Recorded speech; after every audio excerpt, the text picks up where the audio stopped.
Publicly shamed, branded a liar, Alara fought back, screaming forgery as guards dragged her away. Then she met his predator's gaze. Not a stranger, but Dante Volkov, the city's ruthless mafia boss who secretly owned her. Now caught in his gilded cage, she's safe, but forever claimed. Will she find freedom in his absolute obsession? The air in Monaco shimmered with a kind of opulence that felt almost oppressive to Alara Vance. It clung to the polished yachts bobbing in the harbor, seeped into the crisp designer suits of the men and women who strolled along the promenade, and coated the very walls of the Vortex auction house where she spent her days.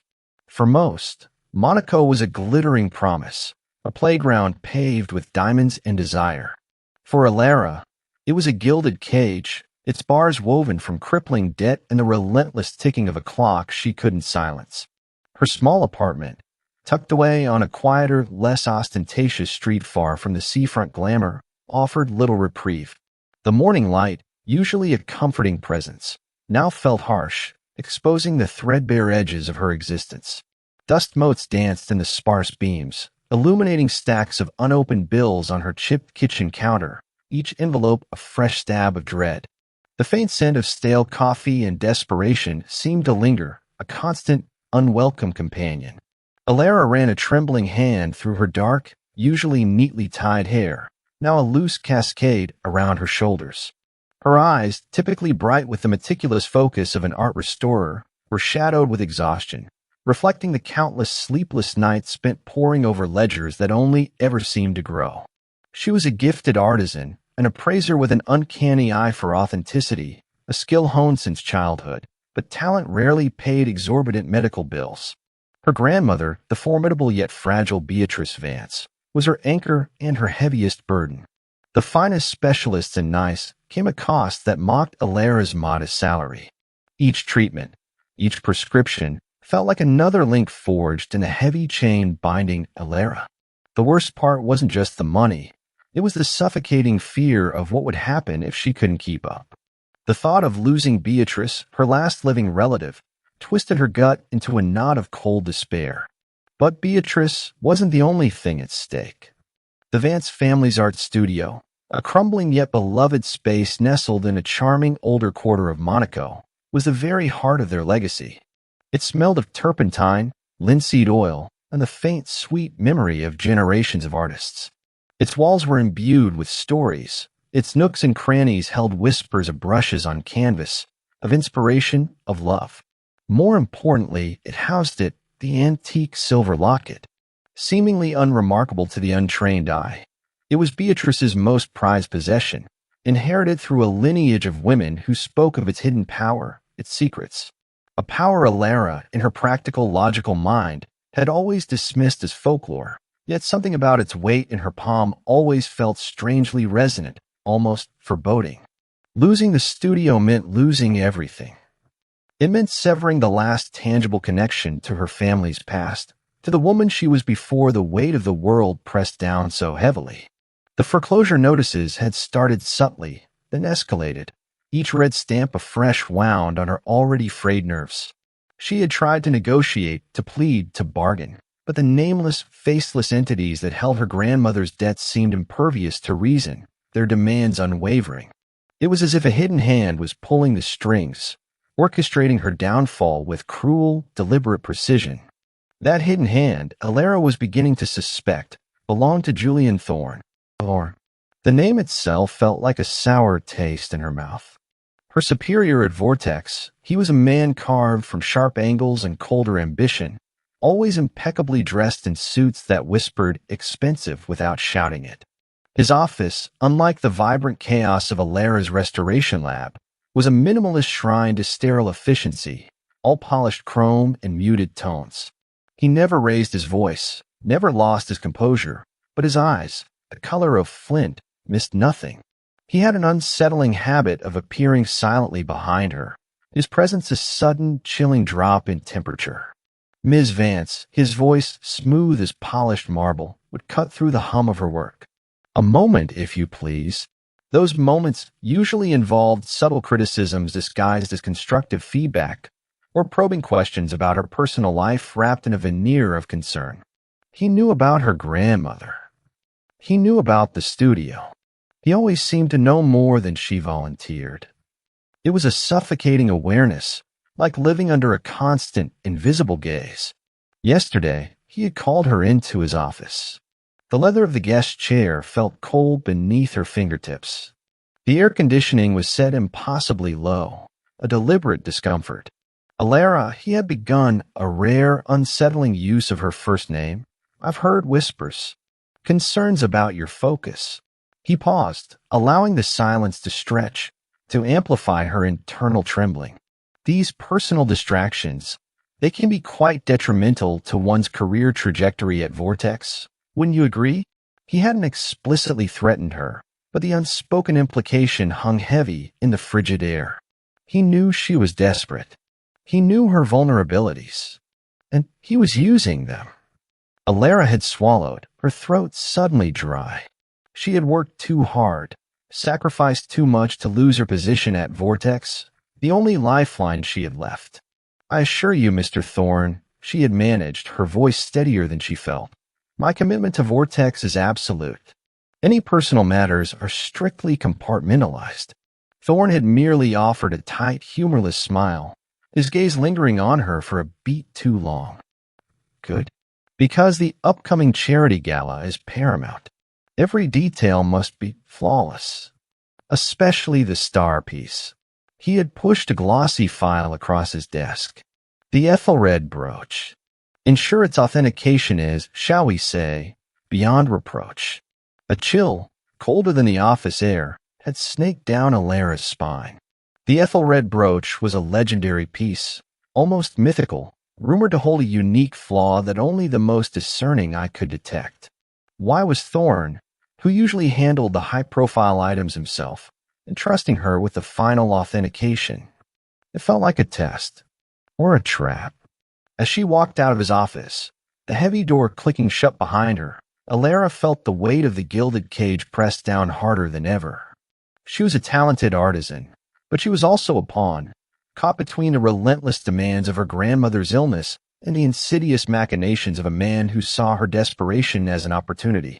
The upcoming gala, with its dazzling displays of wealth and its powerful, anonymous buyers, suddenly felt less like a professional challenge and more like a precipice.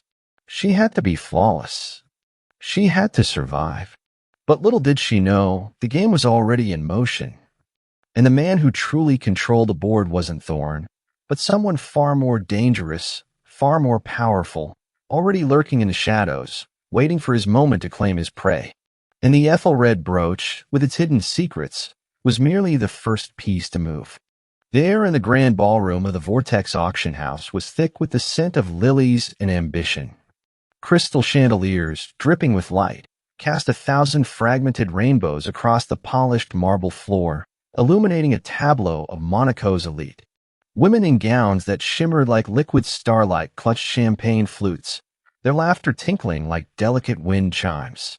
Men in bespoke tuxedos exchanged hushed conversations, their smiles as carefully curated as the art on display. Alara, dressed in a simple, elegant black dress that felt both borrowed and ill-fitting, moved through the throng like a ghost. She was a mere cog in this gleaming machine, yet tonight a suffocating pressure coiled in her chest, heavy as the diamond brooch she was about to verify. Her task, the final authentication of the Ethelred brooch, felt less like an honor and more like a cruel joke. Thorne's chilling smile from yesterday had replayed in her mind countless times, each replay adding another layer of dread. Beyond reproach. His words echoed, a sinister promise. She clutched her small, discreet clipboard, her palms damp despite the ballroom's perfectly regulated coolness. Every instinct screamed at her to run, but where could she go? Her grandmother, her studio, they were her chains, beautiful and heavy. The auction stage was a dazzling spectacle. Velvet ropes cordoned off the star attractions, bathed in a soft, dramatic glow.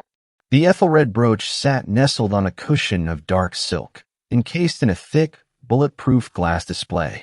Legend claimed it was crafted for an ancient queen, its central diamond a tear-shaped marvel, flanked by a cascade of smaller, exquisitely cut stones. Alara had studied its provenance, its intricate design for days. She knew every facet, every historical detail. Her heart hammered against her ribs as she approached the display, her security clearance badge glinting under the lights. The security guard, a burly man whose eyes seemed to miss nothing, nodded curtly as she passed. She took a deep, shaky breath, trying to calm the frantic flutter in her stomach. This was it, the moment of truth. She donned her white gloves, her movements precise, almost ritualistic. The air around the brooch was cool, almost sacred. She activated her specialized loop, its powerful lens bringing the diamond's surface into terrifying focus. Her breath hitched there, just as she had suspected. A microscopic flaw, a unique inclusion, a birthmark of the genuine article, was missing. It was infinitesimally small, almost imperceptible, a detail only a true expert, someone with her particular gift, would ever spot. A cold wave of realization washed over her, making her dizzy. Thorn hadn't just overlooked it, he had known. He had deliberately entrusted her with this, knowing she would find it, knowing she would face an impossible choice. He was setting her up, framing her. The brooch in the display was a masterful forgery, almost perfect, but a fake nonetheless. A dangerous, devastating fake. Her mind raced, a frantic blur of possibilities and consequences. If she said nothing, if she let this pass, she would be complicit in a monumental fraud. Her integrity, the very core of who she was, would shatter. The image of her grandmother's honest, calloused hands, always working, always creating, flashed before her eyes. How could she betray that? How could she become like Thorn, a merchant of lies? But if she spoke up, she would ignite a firestorm. Her career would be over, her reputation annihilated. Thorn would ensure she was not only unemployed, but unemployable. The debts would consume her. The studio would be lost, and Beatrice would suffer. A cold sweat slicked her back. Her hands, usually so steady, trembled. What do I do? What do I do? The auctioneer, a man with a booming voice and a practiced smile, took to the podium. Ladies and gentlemen, he announced, his voice reverberating through the hall, we now present the evening's undisputed jewel, the magnificent Ethelred brooch. A hush fell over the crowd, a collective intake of breath. The lights dimmed slightly, focusing entirely on the display. Alara felt a surge of adrenaline, cold and sharp. She had seconds. Thorn, from his vantage point near the stage, caught her eye. He offered another one of his tight, humorless smiles, a silent challenge, a promise of ruin.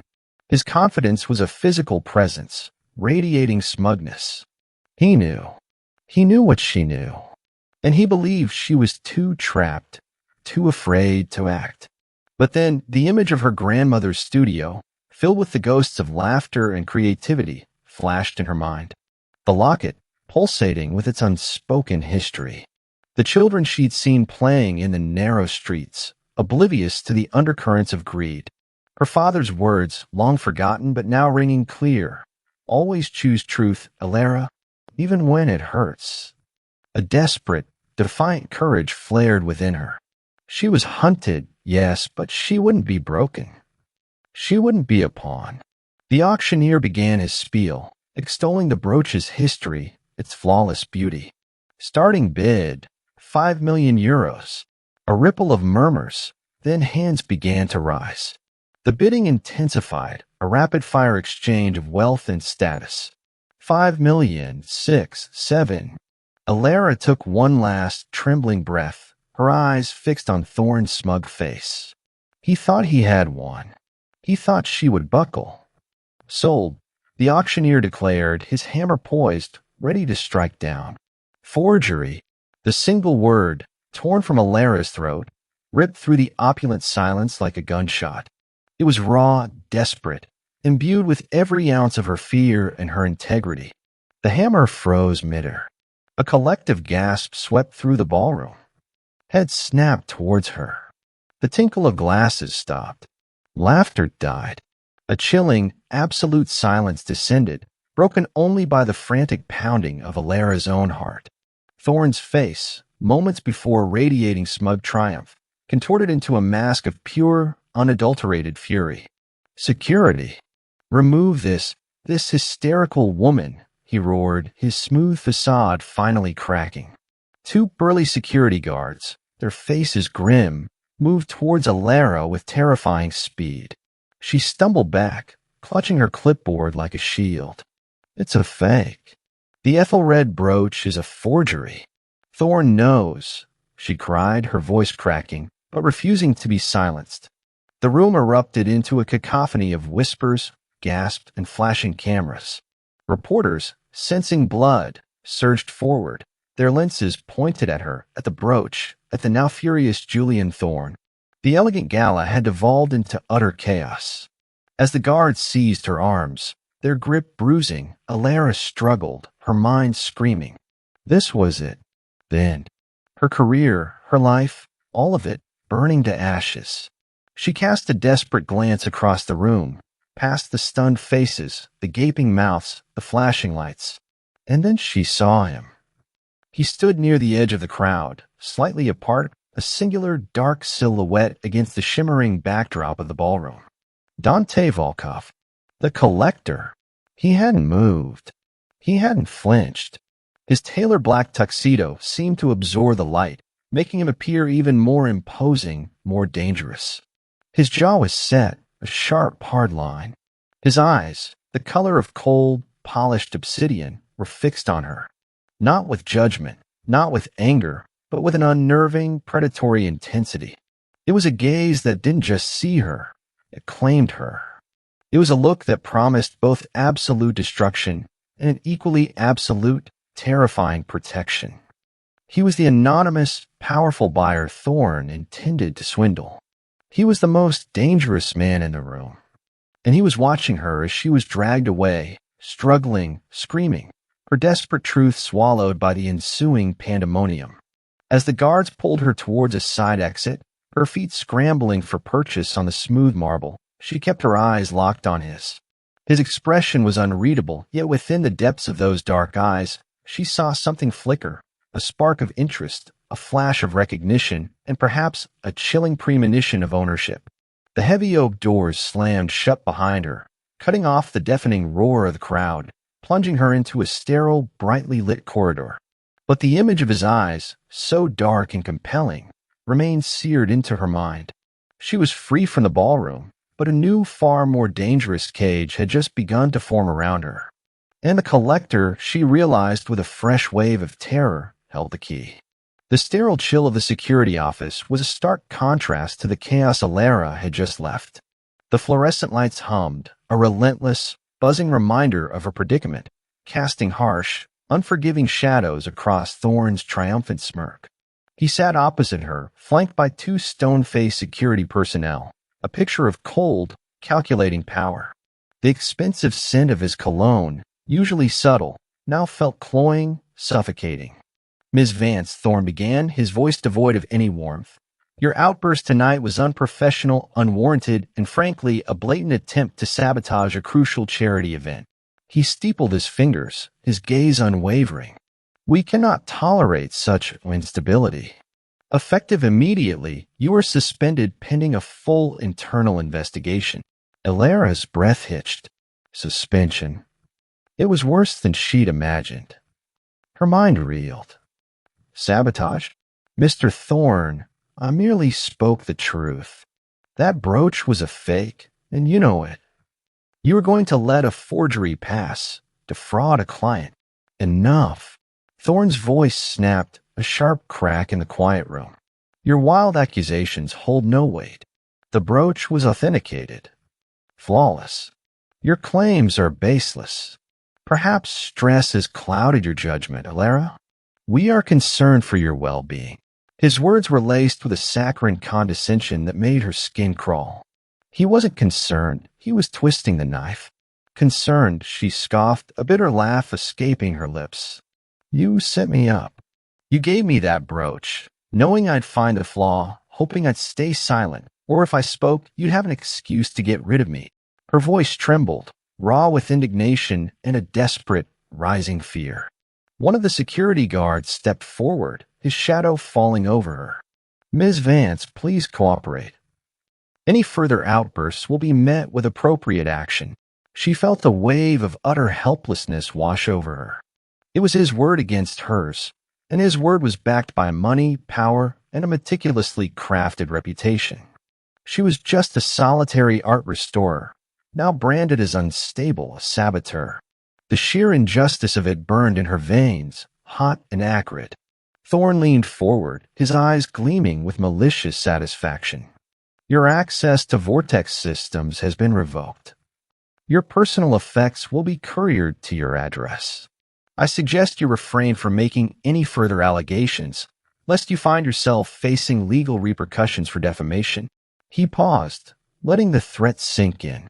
"And I strongly advise you to settle your outstanding debts, Ms. Vance. Such instability often stems from financial strain." The final jab landed like a physical blow. He knew about her debts. He knew how precarious her situation was. He had been subtly, insidiously, tightening the net all along. The air in the room seemed to press down on her, suffocating her with its weight of injustice and powerlessness. She walked out of Vortex a short while later, the night air of Monaco, usually mild and fragrant, feeling impossibly cold against her skin. The city lights, once a dazzling spectacle, now seemed to mock her, their brilliance highlighting her sudden insignificance. Her heart was a bruised thing, aching with a primal sense of injustice. The job she poured her soul into, the work that connected her to beauty and truth, was gone, and with it, her last steady lifeline. The first anonymous email arrived 2 days later. The subject line was simply silence. The body contained a grainy photo of her grandmother's studio, the entrance gate slightly ajar, as if someone had just left. There was no sender, no message, just the implied threat. The blood drained from Alara's face. They weren't just attacking her career. They were attacking her sanctuary, her family. She tried to fight back. She spent hours researching legal aid, poring over contracts, trying to find loopholes in Thorne's accusations. Each attempt was met with a dead end. Lawyers, hearing the name Vortex and Thorne, politely declined, citing conflicts of interest or overbooked schedules. The door to justice, it seemed, was firmly shut in her face. Then came the calls. Unidentified numbers, breathing heavily, then hanging up. Or a distorted voice, whispering warnings about meddling and consequences. Her apartment, once a refuge, now felt exposed, vulnerable. Every creak of the floorboards, every gust of wind against the window, sent a jolt of fear through her. She felt like prey, cornered and hunted. One afternoon, a sleek black car, too expensive for her quiet street, idled outside her building. A man in an immaculate dark suit, his face impassive, stepped out. He was tall, formidable, with the kind of presence that made the air itself seem to thin. He didn't approach her apartment directly. Instead, he waited on the sidewalk, a discreet distance away. After a few tense minutes, he placed a small, elegantly wrapped package on her doorstep, rang the bell once, and returned to the car, which then glided silently away. Inside, Alara found a gourmet meal from a Michelin-starred restaurant, still warm, accompanied by a single, pristine white orchid. There was no note, no sender. But she knew. Her stomach clenched. It was a gesture of unsettling, opulent power. An unspoken offer. A silent assertion of presence. She stared at the food, the beautiful flower, and a wave of confusion mixed with an uneasy anger washed over her. Was this Dante Volkov? Was this his way of helping? It felt less like help and more like a declaration. She didn't want his charity, his dark, dangerous attention. She wanted her life back, her autonomy. Her pride, a stubborn, unyielding thing, bristled. She threw the untouched meal into the trash, the scent of expensive truffles mocking her hunger. The orchid, however, she couldn't bring herself to discard. Its delicate petals seemed to defy the darkness closing in around her, a fragile beauty amidst the chaos. She placed it on her windowsill, a strange, silent truce. A week later, the most devastating blow landed. A letter, formal and cold, from a new legal firm she didn't recognize. Her grandmother's medical debts, previously held by a consortium of anonymous investors, had been fully acquired by a single entity, Volkov Holdings. Alara read the name, Volkov, over and over again until it blurred. Dante Volkov, the collector. The man with the predator's gaze at the auction. He wasn't just observing. He wasn't just offering veiled help. He was actively, deliberately pulling the strings. He had bought her debts. He owned a piece of her. He owned Beatrice's freedom, and by extension hers. A cold dread spread through her limbs, deeper than any fear Thorn had instilled. Thorn was a snake, venomous and cunning. But Dante was a lion, majestic and terrifying, now holding her entire world in his immense paw. He hadn't just offered help, he had asserted control. The realization hit her like a physical force. She wasn't just desperate and hunted, she was ensnared, trapped, not by Thorn's petty cruelty, but by Dante Volkov's terrifying, silent power. His world, a world of shadows, wealth, and undeniable influence, was no longer a distant threat. It was now her new reality. The orchid on her windowsill, so pristine and white, seemed to bloom brighter in the fading light, its beauty a stark contrast to the tightening net around her. Alara pressed her forehead against the cool glass of the window, watching the city below, a city that suddenly felt less like home and more like an elaborate, dangerous game. And she, Alara Vance, was now an unwilling player, completely at the mercy of the man who had claimed her as his own. She knew, with a chilling certainty, that her fight for independence was far from over. In fact, it had only just begun. The letter from Volkov Holdings lay on Alara's worn kitchen counter like a venomous snake, its legal jargon hissing promises of ownership. Dante Volkov. He hadn't just bought her grandmother's debt, he had bought her.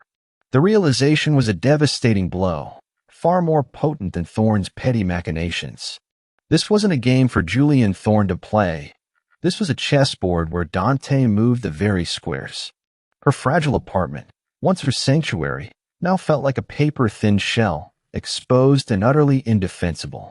She gripped the cold porcelain of the sink, her knuckles white. Disbelief warred with a terrifying certainty. She was well and truly snared. Hours later, as dusk bled indigo across the Monaco sky, a discreet, midnight blue sedan pulled up outside her building. The same impassive man who had delivered the orchid, dark suit impeccable, stepped out. He carried no threats, no overt demands, just a small, elegant envelope. "Ms. Vance," he said, his voice flat, emotionless. "Mr. Volkov wishes for your immediate relocation. For your security." Alara stared at the envelope, then at the man's unyielding face. Relocation? Where? The words felt hollow, stripped of all autonomy. A secure location. All arrangements have been made. He didn't offer a choice, only a statement of fact, chilling in its quiet authority. Her pride screamed in protest. Every fiber of her being recoiled from this forced surrender. But the image of the grainy photo of her grandmother's studio, the anonymous calls, the tightening noose of debt, they were too real, too terrifying to ignore. She was desperate, and for the first time, truly hunted.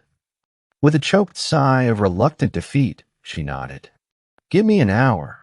The secure location was not what Alara expected, yet perfectly aligned with the unsettling power of Dante Volkov.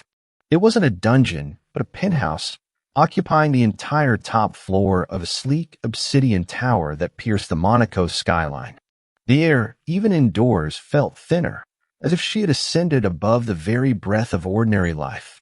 The panoramic windows offered a dizzying vista of the city, the sparkling harbor, the distant, inky expanse of the Mediterranean. It was breathtakingly beautiful and utterly, terrifyingly isolating. The apartment itself was a study in minimalist luxury. Cream-colored marble floors gleamed under recessed lighting. Sofas of buttery soft leather invited, yet felt too pristine to touch. The scent of exotic woods and something subtly masculine, a sophisticated cologne, perhaps, lingered in the air, a constant reminder of its true owner. Her small bag of belongings felt absurdly out of place amid such immaculate grandeur. She wandered through the silent rooms, her footsteps echoing. A state-of-the-art kitchen, a sprawling living area, and then a door leading to a master suite. She hesitated, her hand hovering over the cool metal of the doorknob. His space. She could feel his presence here, a lingering echo of immense power. Her own assigned bedroom was equally opulent, a king-size bed adorned with silk sheets, a walk-in closet larger than her old living room. It was a golden cage, undeniably. A gilded prison where every comfort served as a reminder of her utter lack of freedom. The first few days were a blur of bewildered adjustment. She worked on her laptop, attempting to salvage her reputation to find new clients, but the blacklisting Thorne orchestrated was absolute. Every inquiry was met with polite but firm rejection. She was truly alone, adrift in this luxurious bubble. Dante Volkov's appearances were as sudden and unpredictable as a Monaco storm. Sometimes she would hear the whisper of the elevator, then the soft click of his expensive shoes on the marble.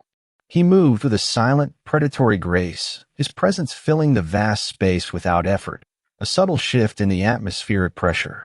He would often find her in the vast living area, staring out at the city lights. Ms. Vance, his voice, deep and resonant, would slice through the quiet. It wasn't a question, but an acknowledgement, subtle claim. Mr. Volkov, she would reply, her own voice often surprisingly steady despite the rapid drumming of her heart. Their conversations were terse, loaded exchanges. He rarely asked questions, more often stating facts or giving subtle instructions. One evening, he found her sketching in a small notebook, a desperate attempt to reconnect with her art. He paused, his dark eyes scrutinizing her work. Your lines, he observed, his voice surprisingly soft. They betray a meticulous mind, a quest for truth. He then turned, his focus shifting. My contacts indicate Thorne has attempted to discredit you further. Those efforts have been redirected. Elara's breath hitched. Redirected. She knew what that meant in his world. It was a chilling testament to his ruthlessness, his ability to manipulate unseen forces. A shiver, part fear, part a strange, dangerous thrill, ran down her spine. He was protecting her. But at what cost to others? And to herself. She began to notice the invisible protection. The anonymous call stopped. The threatening emails ceased. When she ventured out for brief, supervised walks, always with one of his silent, formidable men shadowing her, she noticed Thorne's men, who had previously hounded her, were conspicuously absent. It was as if a powerful, invisible hand had swept them all away. The freedom to walk alone was gone, replaced by the suffocating comfort of constant surveillance, a soft leash of protection. One night, she saw another facet of Dante's world. She was unable to sleep, pacing the vast living room. She heard the low murmur of his voice from his private study. The door was slightly ajar. She hesitated, a dangerous curiosity pulling her closer. Through the narrow gap, she saw him, silhouetted against the glowing city. He was on the phone, his back to her, his posture rigid. His words were precise, lethal. No mistakes. No loose ends. The shipment arrives Tuesday. Anyone who interferes, ensure they understand the consequences. The word consequences hung in the air, heavy with unspoken violence. It wasn't a threat. It was a promise. Elara recoiled, her heart pounding. This was the true nature of his power. Absolute, unforgiving. Yet, moments later, he emerged from his study, his expression softened. He found her by the window, staring out at the city. He didn't acknowledge her eavesdropping. Instead, he simply approached, holding out a steaming mug. Chamomile, he said, his voice unusually gentle. You look exhausted. She took the mug, her fingers brushing his, and a jolt sharp and unexpected, spark between them. His skin was warm, firm. She looked up, met his gaze. His eyes, usually pools of impenetrable darkness, held a flicker of something she couldn't quite decipher. Concern? Empathy? Or just a cold, calculating interest in his new possession?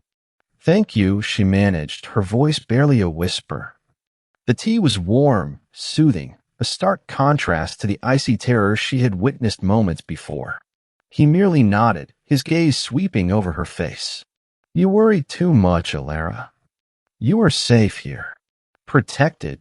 His voice was low, a rumbling vibration that resonated deep within her. It was a promise, a decree. And as he turned and disappeared into the shadows of his vast apartment, Alara realized with a dangerous, unsettling clarity she was indeed safe. But she was also undeniably is. And the gilded cage, with its invisible bars, had just been locked.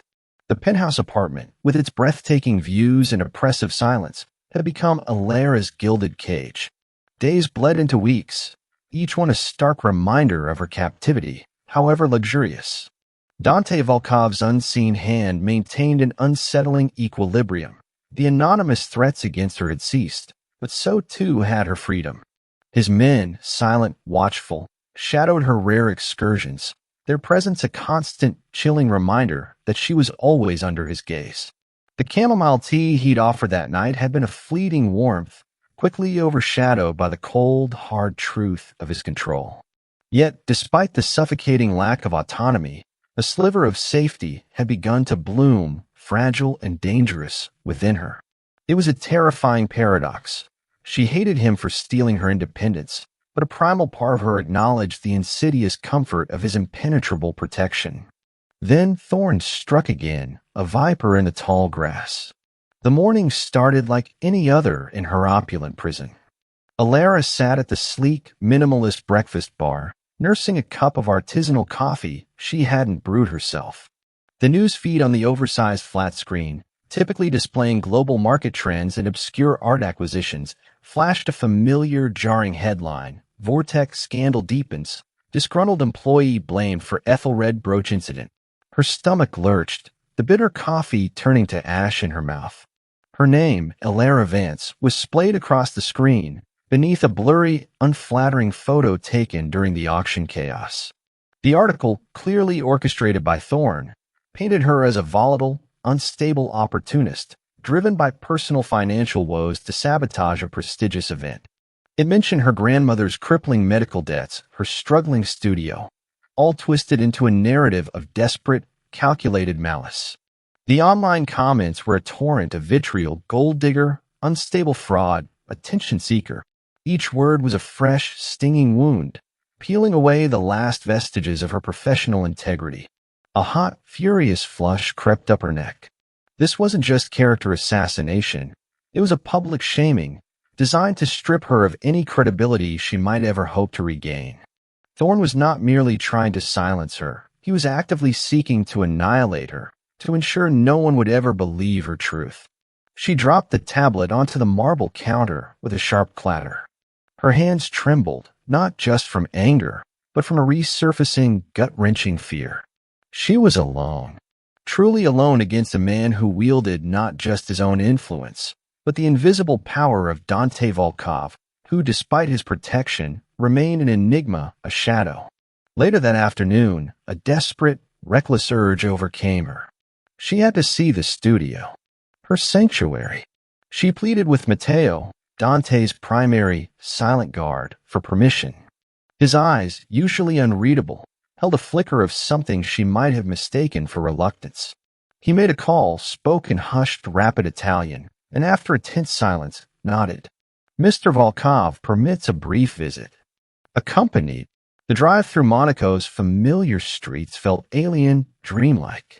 Every corner, every storefront, was a ghost of her past life. Her heart ached with a nostalgic pang, mixed with a gnawing anxiety. The studio street, usually bustling with local artisans and students, felt eerily quiet. Matteo, a formidable presence, stood guard by the unmarked black car as Alara approached the familiar, paint-splattered wooden door. The studio. Its scent, a comforting blend of old paint, wood, and turpentine, usually wrapped around her like a warm hug. Today, it was tainted. A faint, acrid smell, like burnt plastic, pricked her nostrils. Her breath hitched. The front door, usually secured with a heavy deadbolt, hung slightly ajar, its wood splintered near the lock. No, she whispered, raw sound of disbelief. She pushed it open, her footsteps hesitant on the uneven floorboards. The main workspace was a scene of calculated, petty vandalism. Canvases, though not slashed, were smeared with cheap, garish paint. Brushes lay snapped in half. Worst of all, her grandmother's old, beloved easel, a sturdy oak piece passed down for generations, lay on its side, a leg deliberately snapped. It wasn't about stealing, it was about desecration, about sending a message. Tears welled in her eyes, hot and sudden. This wasn't just property damage. It was a violation. Her grandmother's legacy, her own memories, defiled. A sob escaped her, ragged and painful. Or it had to be him. He was relentless, utterly devoid of any respect for art, for history, for human emotion. He was trying to break her, piece by agonizing piece. Suddenly, a voice, rough and guttural, shattered the silence. Well, look what the cat dragged in. Alara spun around, her heart leaping into her throat. Two men, burly and menacing, emerged from the shadowed back room, their faces edged with a cruel amusement. Their clothes were cheap, but their eyes held a familiar, dangerous glint she recognized from the seedier corners of Monaco. They were Thorne's muscle. Thorne sent his regards.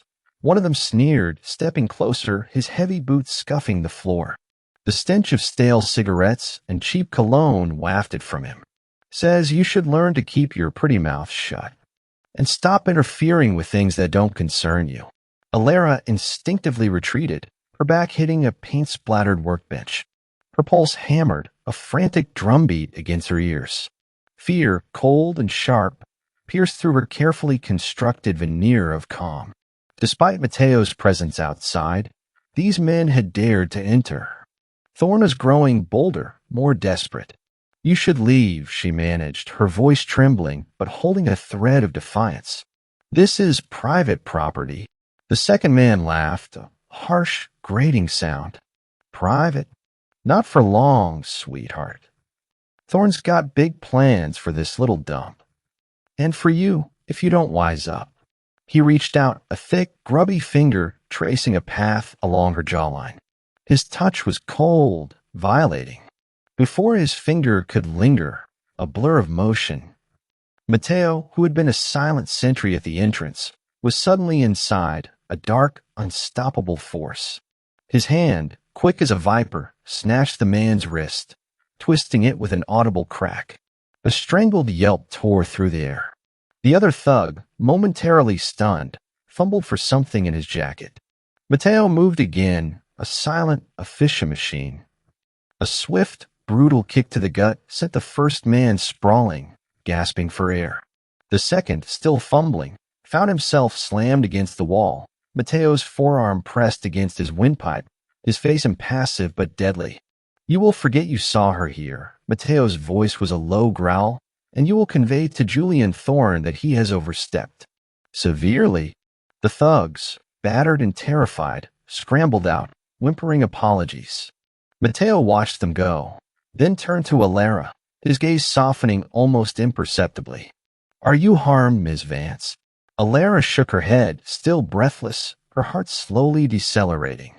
Her cheeks were flushed with a mix of terror and a strange, powerful adrenaline. No, I'm fine. She was anything, but... The encounter left her shaken, her fragile sense of security shattered. Thorne would stop at nothing. Back in the penthouse, the silence felt heavier, more menacing than ever before. Alara paced, her thoughts a whirlwind of fear and frustration. She hated this feeling of powerlessness, of being a pawn in a game she hadn't chosen to play. She knew Dante would find out. He always did. But what would his reaction be? More veiled protection? More subtle maneuvers? It wasn't enough. When Dante finally appeared, the whisper of the elevator doors announcing his arrival, Alara met him not with her usual guarded defensiveness, but with raw, unadulterated anger. He stood in the entryway, his immaculate suit a stark contrast to her disheveled state, his dark eyes sweeping over her, assessing. Thorn, she began, her voice trembling with indignation. He sent men to the studio. He vandalized it. They threatened me, Dante. They touched me. The last word was a broken whisper, imbued with the violation she felt. His gaze, which had been impassive, sharpened, becoming an obsidian blade. A dangerous, controlled fury tightened the corners of his mouth. Matteo informed me. His voice was low, laced with an unnerving calm that was far more terrifying than an outburst. "And what will you do?" she demanded, stepping closer, fueled by a reckless desperation. "More redirections. More silent offers of chamomile tea. He is actively trying to destroy me, Dante. He is destroying everything I hold dear. Your protection isn't enough when he comes for me directly." She gestured wildly, tears stinging her eyes. "He smeared me in the press, he desecrated my grandmother's legacy, and now he sends thugs to threaten me. What will it take for you to truly act?" Dante listened, his posture rigid, his eyes never leaving hers. The air in the room grew heavy, charged with an unspoken tension. He studied her, absorbing her fear, her defiance, her fury. When she finally fell silent, panting, his voice, when it came, was a low, dangerous growl. "It will take this," he said, his gaze hardening into something ancient and terrifying. "He has crossed a line, and he will learn the true meaning of consequences when he dares to touch what is mine." The declaration hung in the air, a chilling promise. Alara felt a shiver, a mixture of terror and a strange, dark satisfaction raced down her spine. Mine? He had said mine. And in that moment, she knew, with terrifying certainty, that Thorn's petty stings had just awakened a predator. The gilded cage might be suffocating, but within its opulent walls, a storm was gathering, and its fury would be unleashed not just for her safety, but for Dante Volkov's possessive claim. The game had just changed, and Thorn, in his foolish arrogance, had just signed his own death warrant. Dante's declaration, "He will learn the true meaning of consequences when he dares to touch what is mine," had vibrated in the air long after the words left his lips. Alara had felt it in her bones, a chilling, primal promise. Her initial terror had slowly morphed into a complex tapestry of emotions, a grudging admiration for his unwavering resolve, a terrifying sense of safety, and a dangerous curiosity about the man who wielded such absolute power. He had claimed her, not just protected her, and the weight of that possession was both suffocating and strangely intoxicating. She spent the next few days in a state of suspended anticipation, waiting for the other shoe to drop, for the consequences to manifest. Dante remained enigmatic, his presence a silent, formidable anchor in the vast penthouse. He would often work in his study, the heavy oak door usually closed, the muffled sounds of his voice a constant reminder of the unseen machinations of his world. She imagined him pulling strings, orchestrating ruin, all for her. The thought should have repulsed her, but instead, it stirred a flicker of something darker, something akin to morbid fascination. One evening, unable to sleep, Alara found herself drawn to the grand piano in the living area. She rarely touched it, fearing to break the silence of the opulent space, but tonight, the polished keys seemed to call to her. Her fingers, usually adept at restoring delicate canvases, moved tentatively over the ivory, coaxing a soft, melancholic melody. It was a piece her grandmother used to play, a haunting tune filled with longing and unspoken sorrows. She didn't hear Dante approach, but suddenly the air around her thickened. The music faltered. She looked up, her heart leaping into her throat. He stood in the arched doorway of his study, silhouetted against the warm glow of an antique desk lamp.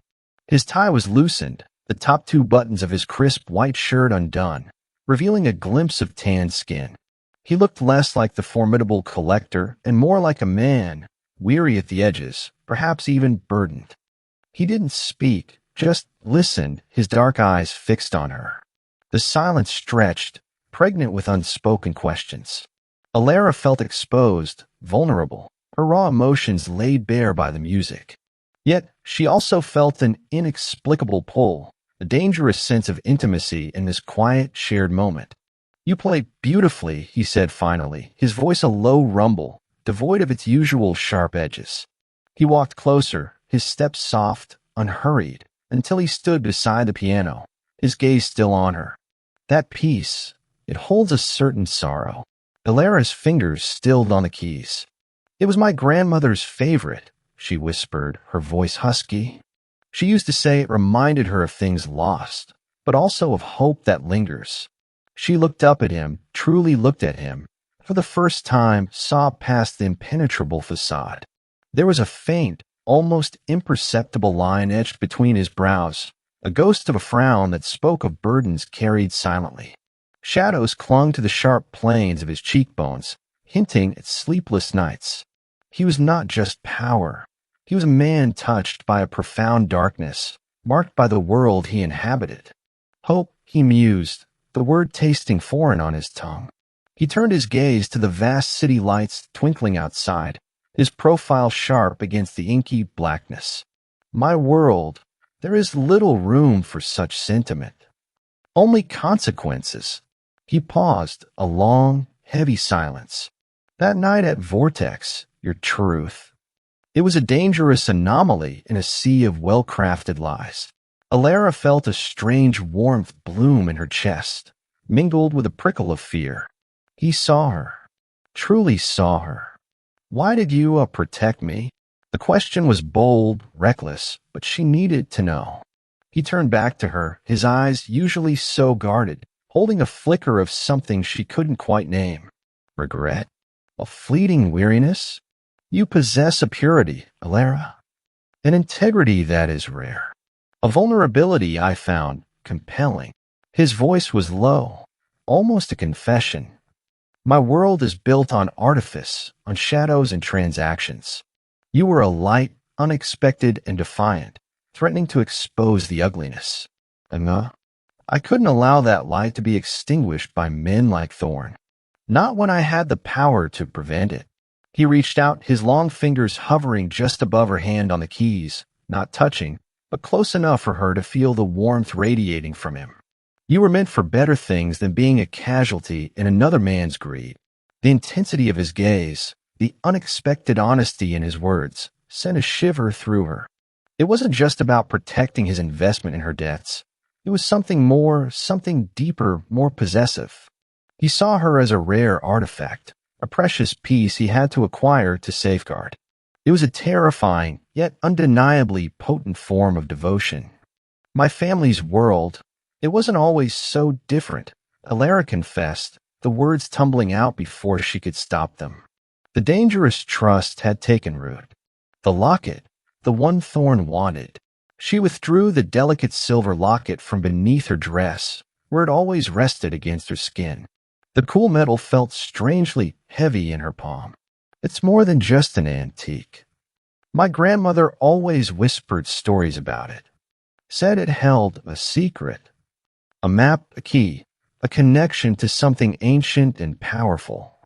A legacy that some would kill for." Dante's eyes narrowed, his gaze sharpening, moving from her face to the locket. He took it gently from her hand, his touch surprisingly careful, almost reverent. He turned it over, his thumb tracing the intricate, almost invisible engravings on its surface. "A legacy," he repeated, the word carrying a new weight in his deep voice. "And Thorn, he knew of its true value." "I think so," Alara admitted, her voice low. "He was always too interested in the studio, asking about old family heirlooms. He called it sentimental junk, but his eyes, they always lingered on Beatrice's antique collection." Dante continued to examine the locket, his expression thoughtful, a subtle shift in his aura.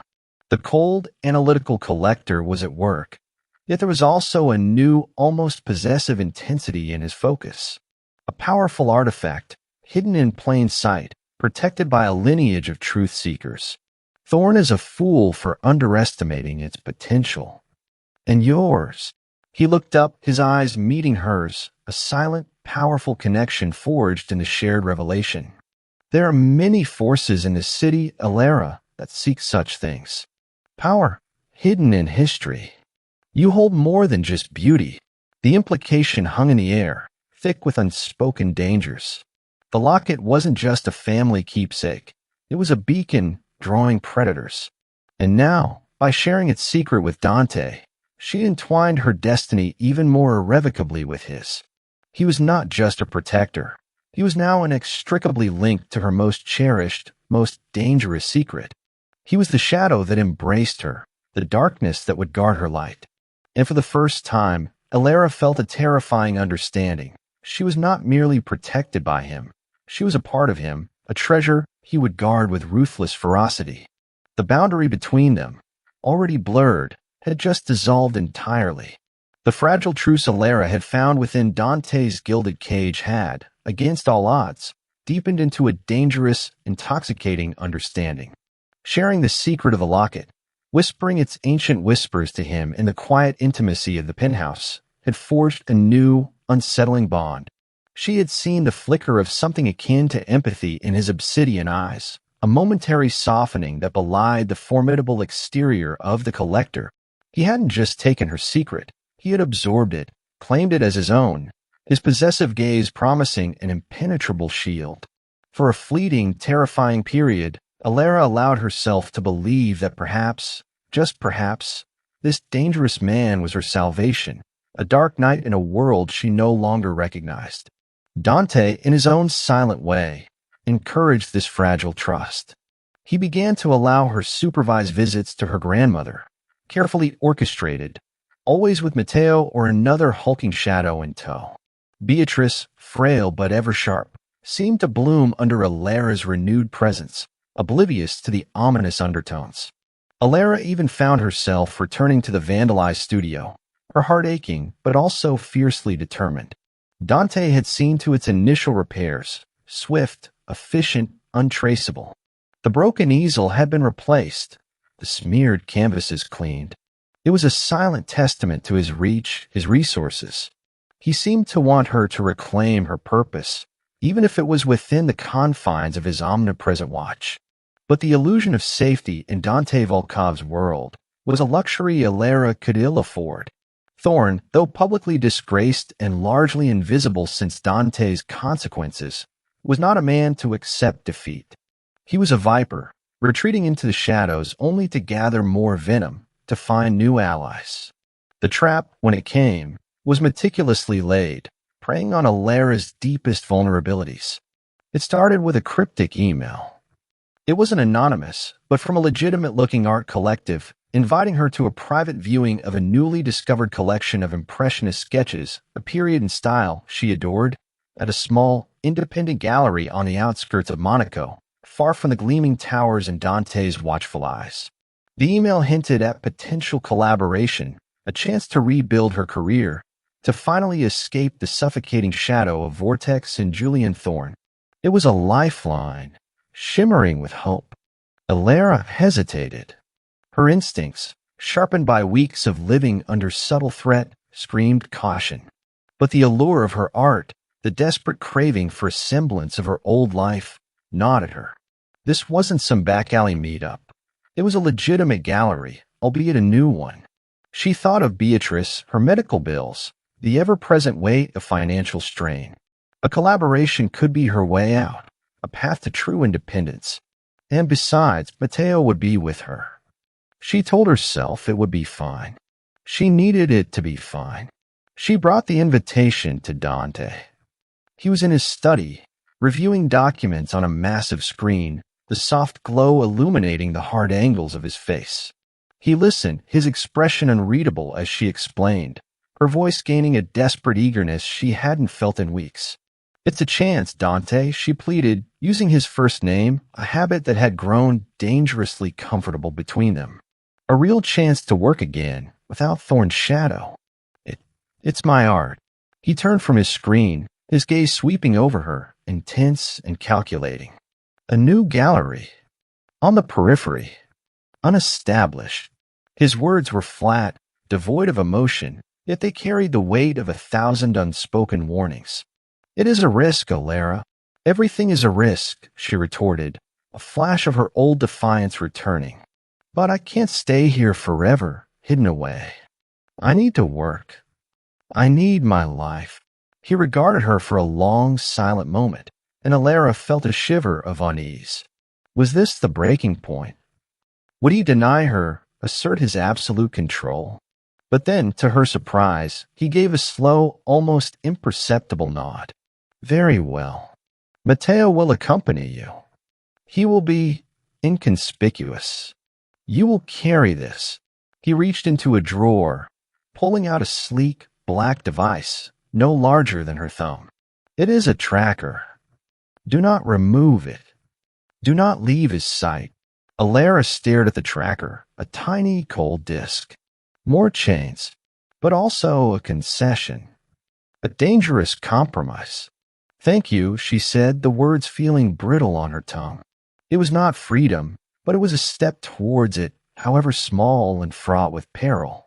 The gallery, nestled in a quiet, unassuming street, was smaller than she expected, but elegantly curated. The aroma of fresh paint and old paper hung in the air, a nostalgic comfort. Matteo, true to Dante's word, remained unobtrusively in the background, a silent sentinel near the entrance. The curator, a woman with warm eyes and a gentle smile, greeted Alara effusively. "Ms. Vance, it's an honor. Your reputation precedes you, despite recent setbacks." Her tone was genuinely sympathetic, disarming Alara's residual caution. The sketches were indeed magnificent, a collection of impressionist works that made Alara's heart sing with recognition and awe. She lost herself in the art, in the delicate brushstrokes, the vibrant colors, the sheer genius of the masters. It was a joy she hadn't felt in months, a fleeting return to her true self. The curator led her to a back room, promising an even more exclusive selection, a hidden gem from a private collector. "Just for your expert eye, Ms. Vance.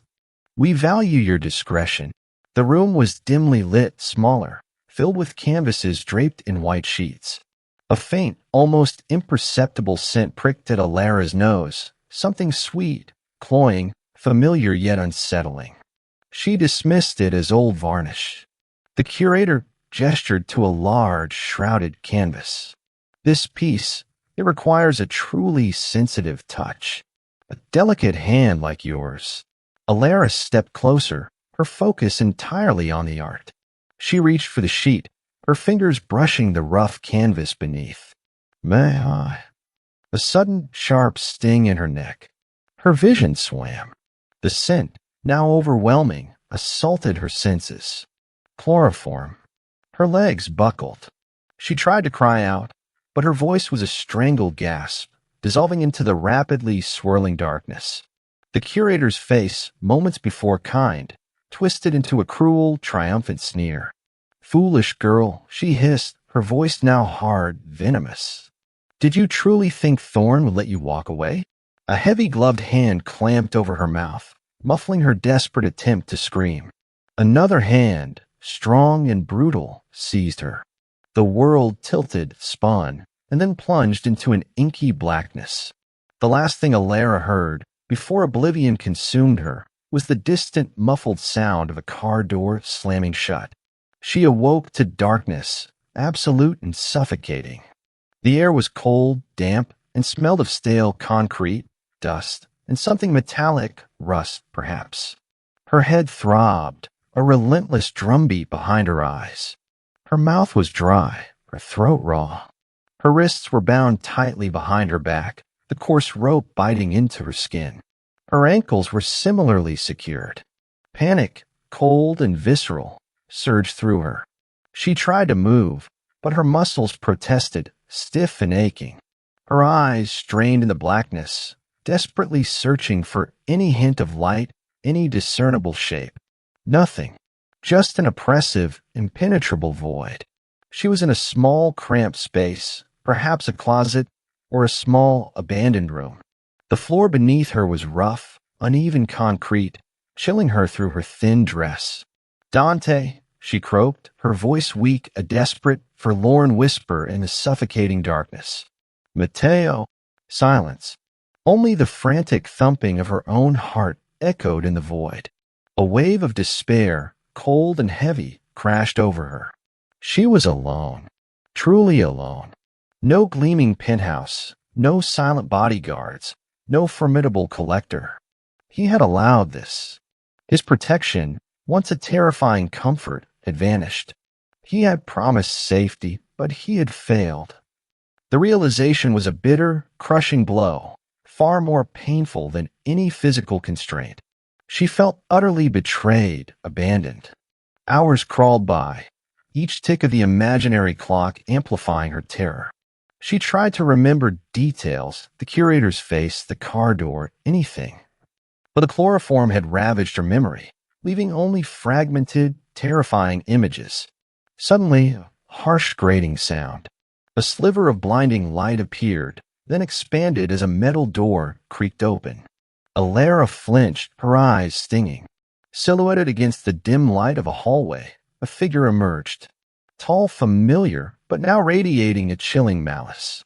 Well, Ms. Vance, Julian Thorne's voice, once smooth and condescending, now oozed with a chilling, triumphant cruelty. He stepped into the room, followed by two burly men. His eyes, devoid of their usual calculation, burned with a manic glee. Looks like your precious collector wasn't so infallible after all, was he? He knelt before her, his expensive shoes scuffing the concrete. He reached out, a gloved hand forcing her chin up, making her meet his gaze.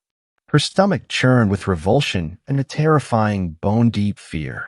"Where is it, Alara?" he purred, his breath foul. "The locket. The one your dear grandmother treasures so much. The one that holds more than just sentimental value. Tell me its secrets, and perhaps you might just live to regret your outburst at Vortex." Alara stared at him, defiance warring with terror. Her mouth was dry, but a spark of stubborn refusal ignited within her. Thorne could break her body, but he would never break her spirit. Not for him. Not for any of them. But the fear was real. The utter loneliness was soul-crushing. She was at his mercy, completely vulnerable, completely exposed.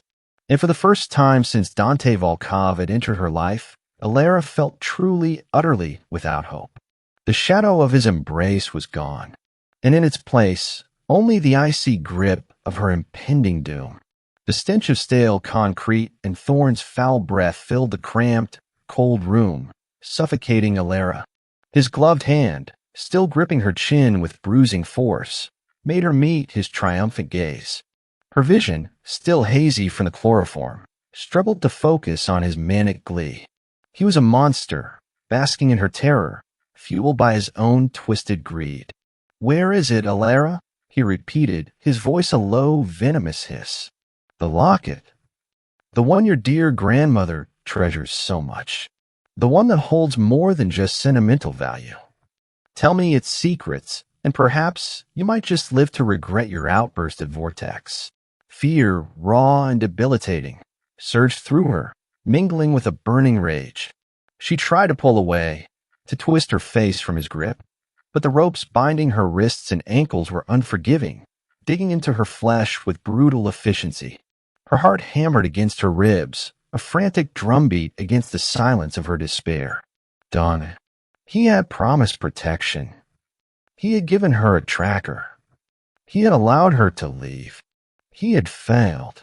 The betrayal was a cold, sharp blade twisting in her gut, far more painful than the ropes. "I don't know what you're talking about," she lied, her voice a reedy whisper, her throat raw. Defiance, however small, was her last shield. Thorne chuckled, a dry, unpleasant sound. A brave little fool. Always playing the heroine. But even heroes break, Alara. Especially when their loved ones are exposed. He gestured vaguely, and her blood ran cold. He meant Beatrice. He meant the studio. He meant everything. Just as a fresh wave of panic threatened to consume her, a sudden distant thud vibrated through the concrete floor. It was faint, barely perceptible, but it was there. A tremor, Hope, impossibly fragile, sparked in her chest, quickly smothered by the suffocating certainty that it was merely her imagination, a trick of a mind teetering on the edge of collapse. Meanwhile, back in the obsidian penthouse, a different kind of storm was brewing. Dante Volkov stood by the panoramic window, his back to the city lights, the black device he had given Alara clutched in his hand. Its steady, unwavering red light had suddenly gone dark. Not a glitch. Not a dead battery. It was offline. Severed. Matteo, usually a silent phantom, stood rigid across the room, his face grim. The signal dropped, Mr. Volkov. Abruptly. From the gallery coordinates. My men report no visual on Ms. Vance or the curator. Surveillance feeds, corrupted. Dante didn't move. He didn't speak. The silence that filled the vast penthouse was no longer merely opulent. It was absolute, charged with a terrifying, incandescent fury. His dark eyes, usually cold and calculating, had deepened into pools of obsidian fire. He had allowed her this fleeting illusion of freedom, extended a thread of autonomy, trusting that his precautions would be enough. He had miscalculated. He had allowed his to be touched. And Julian Thorne, in his pathetic arrogance, had just signed his own obliteration. A primal, savage instinct, long suppressed beneath layers of calculated control, ignited within Dante. This wasn't about business. This wasn't about the locket's secrets. This was about her. His Alara. His vulnerable, defiant, beautiful Alara, now lost in the suffocating darkness orchestrated by Snake. The thought of her terror, of Thorne's grubby hands even near her, was an inferno, burning through every vestige of his composure. Matteo, Dante's voice was a low, guttural growl, barely a whisper, yet it reverberated with a chilling, absolute authority that made Matteo flinch. Unleash everything. Every resource. Every contact. Tear this city apart if you have to. Find her. And bring me Thorne. Intact. I want him to know precisely what he has stolen.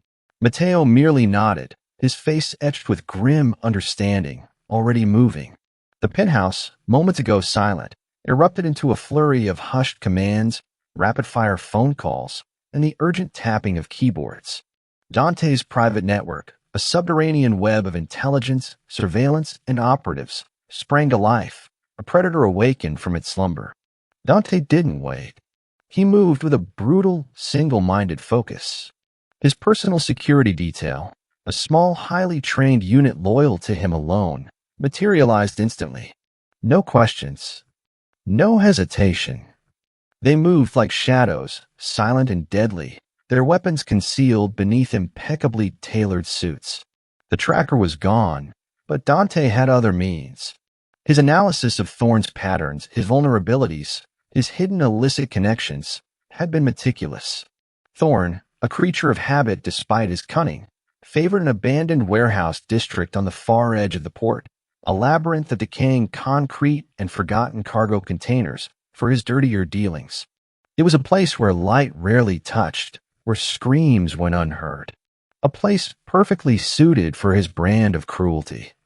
The drive was a blur of speed and controlled aggression. The sleek black armored SUV cut through Monaco's winding streets, its powerful engine a low hum of barely contained violence.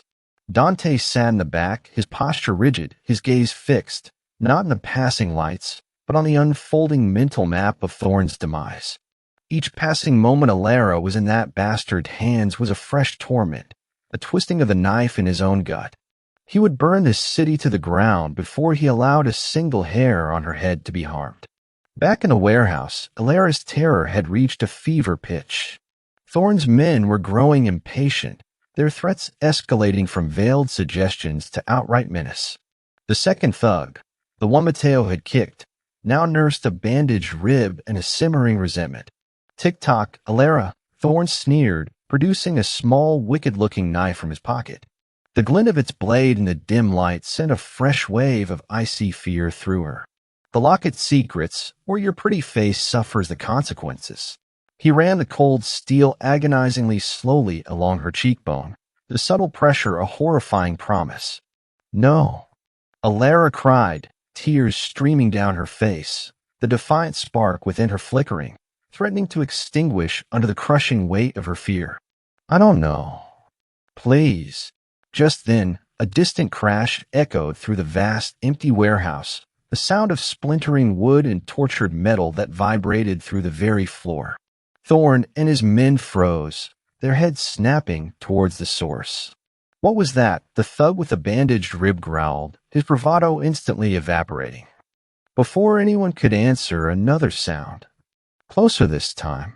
A rhythmic, heavy thump-thump-thump, like a sledgehammer against concrete, impossibly fast, impossibly relentless. It wasn't human. It was something brutal. Something unleashed. Thorn's eyes widened, a flicker of genuine fear finally piercing his manic glee. Volkov, he whispered, the name a curse on his lips. How?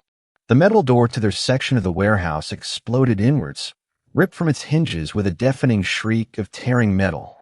It flew across the room, embedding itself with devastating force into a stack of abandoned crates. Dust and debris rained down. Silhouetted in the gaping maw of the ruined doorway stood Dante Volkov. He was no longer the aloof collector, the calculating CEO. He was pure, unadulterated primal rage. His immaculate suit was still pristine, but his presence radiated a savage, obliterating power that was almost physical. His dark eyes, blazing with an incandescent fury, instantly locked onto Alara, then to Thorn's hand, still clutching the knife to her face. Get away from her, Dante's voice, a low, murderous snarl, ripped through the air. It wasn't a warning. It was a sentence. Thorn, for all his bravado, faltered. He released Alara's chin, scrambling backward, his face now a mask of petrified horror. Volkov, you can't. This is my business. I have. Before Thorn could finish, Matteo and Dante's men poured into the room, moving with ruthless efficiency. They were silent, deadly specters, each one a master of swift, decisive violence. Thorn's thugs, pathetic amateurs by comparison, were no match.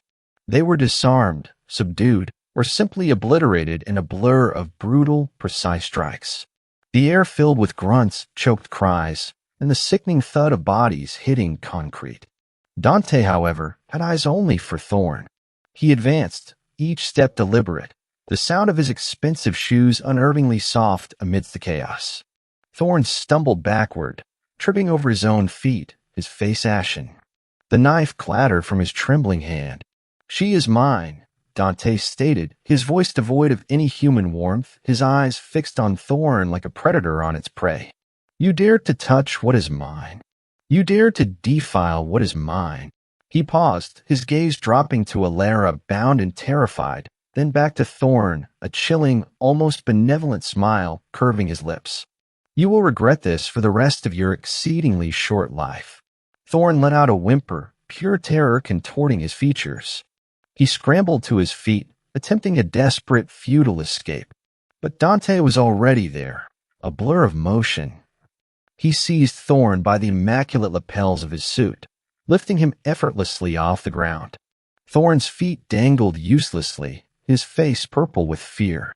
The locket, Dante snarled, his voice a low, terrifying growl against Thorn's ear, holds the key to a legacy that will swallow men like you whole. You thought you could control it. You thought you could break her to get it. He tightened his grip, Thorn gasping for air. You thought wrong. With a brutal, almost casual flick of his wrist, Dante slammed Thorn against a support pillar, the impact echoing like a cannon shot. Thorn crumpled to the floor, a broken, moaning mess. He was not dead, but utterly, irrevocably shattered. Dante didn't spare him another glance. His gaze immediately snapped back to Alara, bound and trembling on the floor. The fury that had driven him transformed into a fierce, possessive tenderness that was almost as overwhelming. He moved to her, dropping to one knee, his large, capable hands working quickly, expertly, to untie the ropes that bound her. The rough fibers fell away, leaving angry red marks on her delicate wrists. Alara, he murmured, his voice now a deep, soothing balm. utterly devoid of the recent violence. He cupped her face in his hands, his thumbs gently stroking her tear-streaked cheeks, his dark eyes searching hers, a silent, profound apology for her terror, a fierce promise of retribution for those who caused it. She looked at him, her vision blurry, her body trembling uncontrollably. He was terrifying. He was ruthless. He was a monster. But he was her monster. And in that moment, seeing him standing over her, a dark, avenging angel amidst the wreckage he had wrought, a wave of profound relief, so intense it brought fresh tears to her eyes, washed over her. He hadn't abandoned her. He had come. He had unleashed hell for her. And in his possessive, brutal way, he had saved her. She was safe, claimed. And the world, despite the carnage around them, suddenly felt impossibly, terrifyingly secure. The warehouse, moments ago a cacophony of violence and terror, now settled into a chilling quiet, broken only by the groans of Thorne's defeated men and the distant sirens that had no hope of reaching them. Alara, freed from her bonds, sagged against Dante, her body trembling uncontrollably, her face buried in the soft fabric of his tailored suit.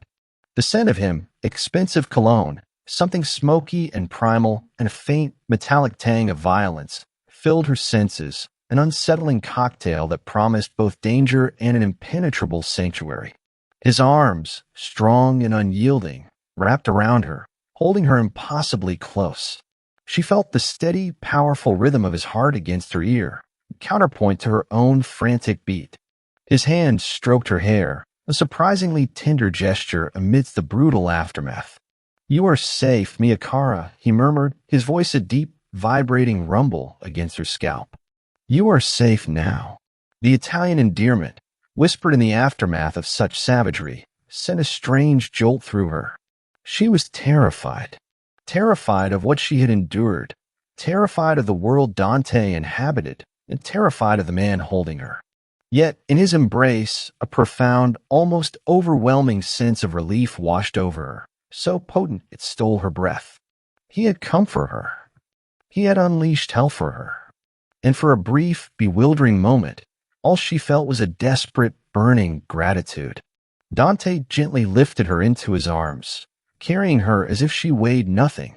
Her head rested against his shoulder, her eyes fixed on Thorne, who lay crumpled and broken by the pillar, a pathetic, moaning heap. Matteo, grim-faced, was already overseeing his men, ensuring Thorne's accomplices were secured. A fleeting glimpse of the man who had laid hands on her, his face swollen and bruised, sent a fresh shiver of revulsion through her, quickly followed by a dark, dangerous satisfaction that he had received his due. The journey back to the penthouse was a blur. The armored SUV glided through the pre-dawn streets, a silent, imposing beast. Alara remained in Dante's arms, cocooned, protected. The city lights, once a source of comfort, now seemed distant, unreal, separated from her by an invisible veil. Her body ached, her head throbbed, but the worst of the pain was the lingering echo of terror, the memory of Thorne's cruel smile, and the cold kiss of his knife. Back in the pristine luxury of the penthouse, Dante settled her onto a plush sofa, its soft cushions a stark contrast to the hard concrete she had been chained to. He knelt before her, his gaze unwavering as he gently examined her wrists, his touch feather-light. "The ropes, they cut you." His voice was low, laced with a barely suppressed fury that was not directed at her, but at those who had harmed her. He summoned his personal doctor, a discreet, efficient man who arrived within minutes. Alara endured the examination, the cleaning of her minor cuts and abrasions, feeling detached, as if her body belonged to someone else. Through it all, Dante remained by her side, a silent, unmoving guardian. He offered her water, a warm blanket, a calming tonic.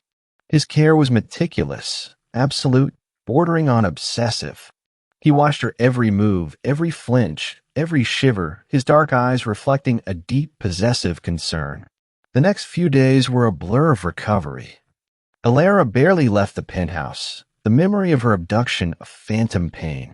Dante's presence was a constant. He brought her meals, light and nourishing, insisted she rest, and spent hours in his study, the low murmur of his voice a continuous backdrop. She knew he was working, not on Vortex's legitimate business, but on Julian Thorne. One afternoon, Matteo entered the living room, his usual impassive demeanor replaced by a rare, almost respectful solemnity.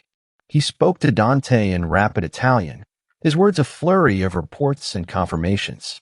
Alara caught snippets: Thorne, offshore accounts, black market dealings, dismantled, connections severed. Monaco, persona non grata. Dante listened, his face a mask of cold satisfaction. He finally nodded, a decisive, final gesture. Matteo exited, leaving an unnatural quiet in his wake. Dante turned to Alara, who'd been listening with a morbid fascination she couldn't suppress. Julian Thorne, he stated, his voice flat, emotionless, has ceased to be a problem. His assets have been seized. His name erased from any position of influence. His illicit networks, the ones that funded his greed, have been dismantled. Permanently.